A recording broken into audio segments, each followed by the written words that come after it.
Welcome back sa kusina ni Tito Chin. Kung bago ka lang dito sa channel ko, please hit the subscribe button and smash that notification bell para lagi po kayong updated sa mga videos na i-upload ko. Isang makulimlim na umaga, mga kakitchen. Ngayon ay magluluto tayo ng arroz caldo. Perfect sa ganitong panahon. So, first step, paghaluin natin yung glutinous rice and jasmine rice. 1 cup each. Yan. Okay. So, hugasan natin.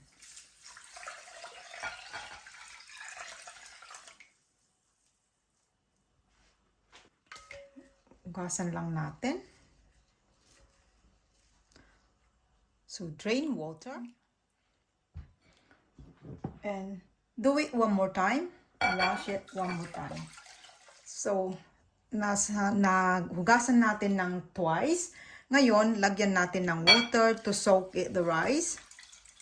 Soak natin siya dyan for about 2 to 3 hours. So, set aside na natin. Now, let's prepare the chicken wings.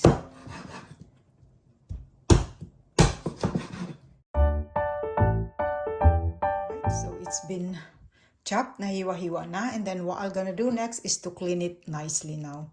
Because gusto natin tanggalin yung mga, may mga, buhok-buhok pa.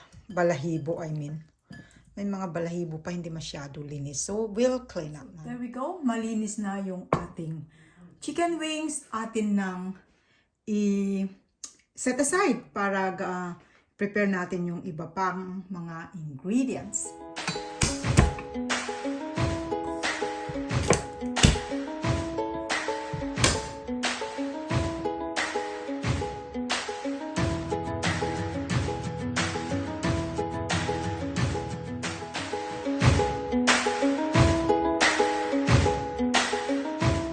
Ito po ang ating mga ingredients sa ating arroz caldo.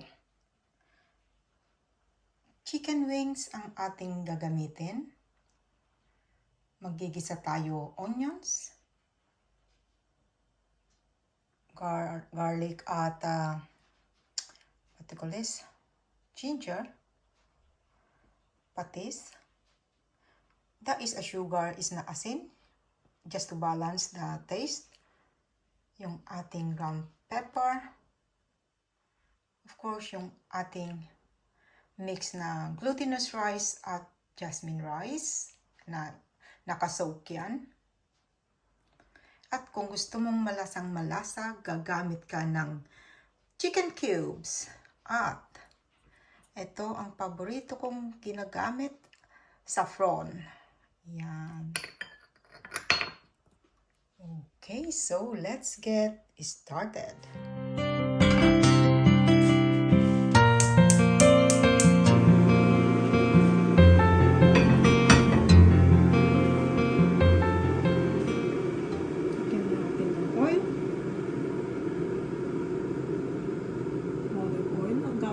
But of course, you can use any cooking oil that you prefer.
in simmer for about 2 to 3 minutes. Okay.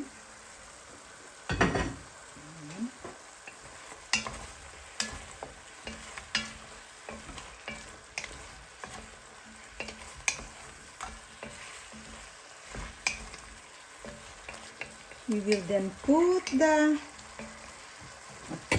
yung soaked rice natin kanina.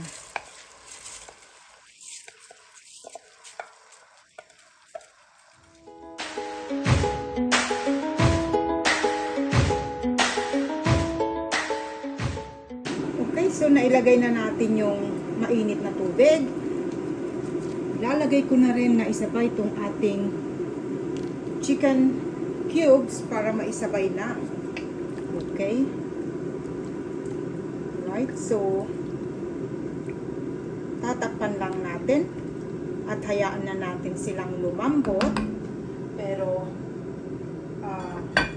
ating alalahanin na stirred once in a while para hindi siya didikit. Okay guys, ayan. Kung napansin nyo guys, dumami na yung ating arroz caldo kasi nagdagdag ako ng tubig. Kayo na bahala kung tansya kung gaano kalapot ang gusto nyo, and then kayo na rin ang mag-a-adjust nung yung lasa, di ba? Yan. So gusto ko mas palalaputin ko pa. So I just leave it there. Then ilagay ko na itong ating sugar. Ito ay yung pang-balance lang naman sa lasa. Okay. Ayan. And then, tatakpan ko lang. At hayaan ko lang na, hayaan na lang muna natin dyan na kumulo hanggang lumapot, hanggang ma-reach yung desired thickness na gusto natin. But then, once in a while, you have to stir para hindi siya masunog or didikit.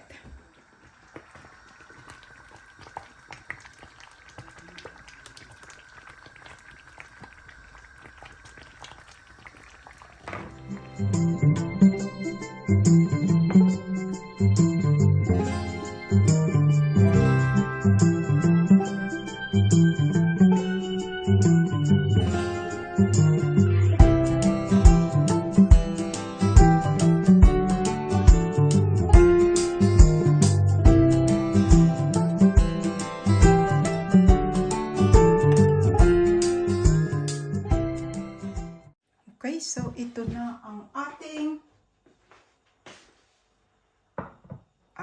arroz caldo. Ito, mayroon akong toppings kung gusto nyo. Ito, ano ba tong tawag dito? Parang siya, pork siya.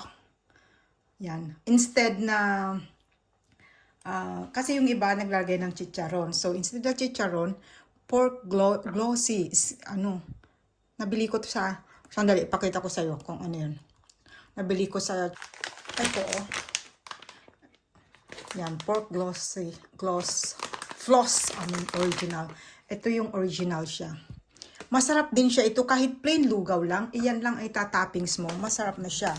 Ito naman, yung isa, pork floss crispy. Ayan.